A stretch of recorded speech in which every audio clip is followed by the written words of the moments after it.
How anxious are you to see how Kevin Stefanski utilizes his tight ends? Because Deshaun Watson is usually really good at finding his tight ends, especially on seam routes and the like.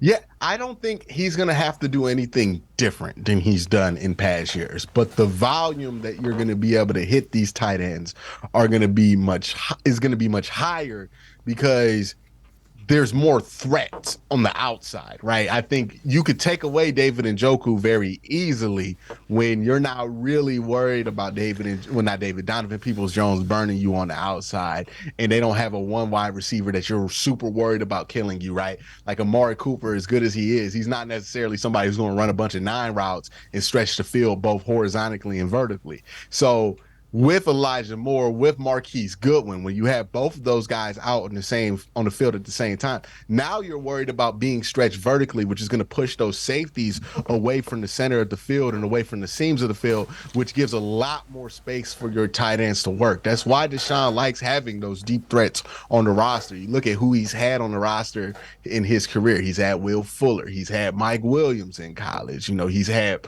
Brandon Cooks. He has guys who can stretch the field out and open up that intermediate middle part for him. And this is why I expect guys like David Bell, Donovan Peoples-Jones, and David Njoku to kind of eat. They're not going to have to do much different, but the way defenses are going to cover them going to change because of the threats that they can put on the outside.